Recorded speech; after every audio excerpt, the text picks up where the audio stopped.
First on 4, recently officers in different states who have responded to domestic violence calls have been killed or left in critical condition. Since the number of domestic violence cases in the state has increased, CBS 4's Michelle Vargas spoke to local law enforcement to see what dangers they face. The Texas Council on Family Violence reports that in the last year, domestic violence cases in the state of Texas increased by 20% in 2015. A total of 158 lives were lost due to domestic abuse that simply got out of hand. Domestic violence not only has impacted households, but it has also taken the lives of many officers who respond to the calls. Just last night in Boston, 2 officers were shot and left in critical condition while responding to a domestic disturbance call.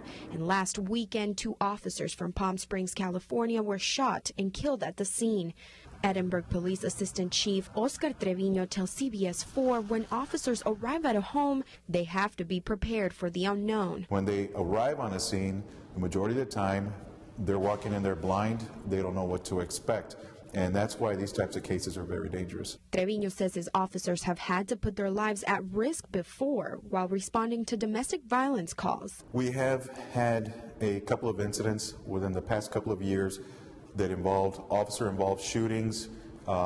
They did involve domestic violence. Perla Reyes with Mujeres Unidas says the most dangerous time for a victim is when they are finally ready to leave because the abuser realizes they have lost control. That's usually when they do tend to, do something drastic and unfortunately can lead to death. It's important to know that a lot of these females are scared of the uncertainty. What if he does commit a crime? What happens if he does kill me? Reyes says this year alone, 3 women died due to domestic violence in Hidalgo County. Sergeant J.P. Rodriguez says the Hidalgo County Sheriff's deputies responds to over 30% of all the domestic violence calls that happen in the county. They're very deadly and they're very dangerous because emotions run high.